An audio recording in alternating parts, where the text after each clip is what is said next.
even the systems. And, he mentioned something that's, he kind of glazed over it, but this is a big deal. There's two types of coaches in the NFL. There's the, they call them walk-around guys. Jimmy Johnson's a walk-around guy. That they just kind of walk around the whole practice. Belichick tends to be a walk-around guy.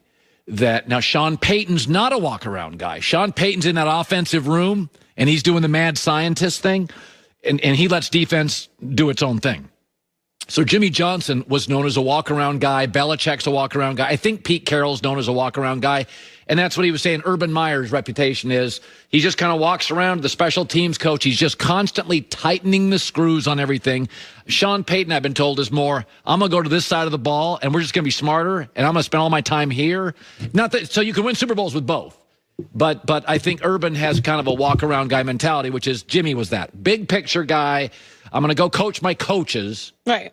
I'm going to coach my coaches, not just the players. Well, we talked about this a couple weeks ago. I think where a lot of new head coaches fail is they don't hire the right assistants. It's really important. That's not a time to be doing favors.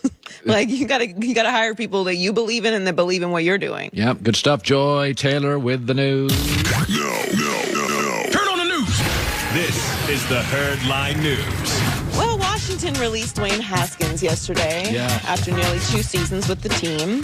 He expressed disappointment in this decision, but is also hopeful he'll get another chance in the NFL. He said, it's been a long week, hardest work week of my life. All good things come to an end eventually. Just thankful I was even able to get drafted. Thankful to even come home, and praying and hoping for another opportunity. I have no doubt in my mind that I can overcome this, that I can grow, that I can be a better person, better athlete, better quarterback, better leader because of this. Well, he's big and strong and throws an accurate ball, so he's going to get a second chance somewhere. Now, it may not be a franchise guy, but he will be invited to a camp because he's 6'5". He's got a big arm. He throws an accurate football, and there are people that will just say he needs to grow up.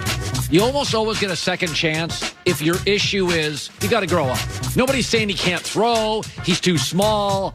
Like it's not a talent thing. It's he just needs to grow up a little bit. Well, I mean, it is a little bit of a talent thing because if he was playing like not even MVP level, if he was playing average, they would be running away with this division with the defense that they have, and they would be a little more flexible on what happens. Because as we know, the tolerance for mistakes generally has a balance with how much talent and production that you have. Right. They're in jeopardy of losing the division, and if he was playing better, that might not be happening. So there's a reason why he's cut. Right? They're not cutting Patrick Mahomes. If this happens. So Patrick Mahomes wouldn't do this. Right. But we all know how this works. He will get another opportunity in the league because, as we've seen with many teams, especially this year, it helps to have a backup quarterback that has starting experience. And he's also there's still 4 or 5 teams in this league that have kind of your traditional pocket guy, and that's where he fits. He's not an athlete. Like you're not going to move the pocket with him,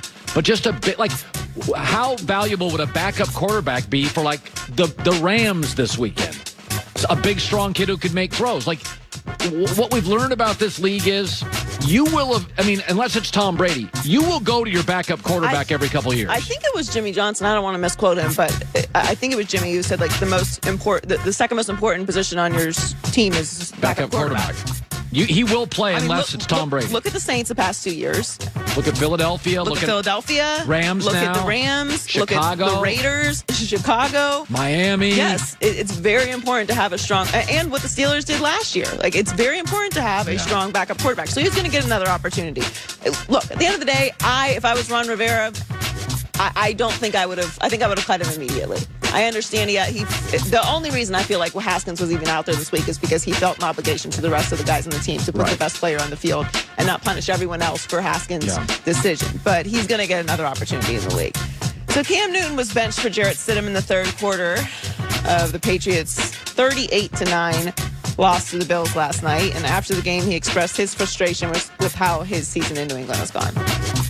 So you can kind of understand the frustration that I do have when I don't have the outcome because I'm sacrificing so much. Talking to a person who ain't seen his kids in 3 months. Submitting myself to this team is something that I've been doing since day one. Being accessible. And yeah, it's frustrating. I've sacrificed so much this year. And I mean, it hurts. I'm fascinated. I've been to J.C. Penney. I've never seen that jacket. I've been to the Gap. I don't understand. Where does he get his clothes? That is not a J.C. Penney coat. Cam's got a whole fashion situation. Does he have a line? No, I don't think he has a line, but I'm sure he has a style. Actually, I don't know if he's a stylist. It might be his own. But I've never seen any of his clothes anywhere. I would have a hard time thinking that he doesn't have someone helping him with, like, source clothing and getting exclusive pieces and stuff. I've been to J. Crew. I've never seen that jacket. That's not a J. Crew. I've been to Abercrombie and Fitch. Not an Abercrombie coat. I don't know what that coat is, but I'm sure it's pricey and I'm sure it's exclusive.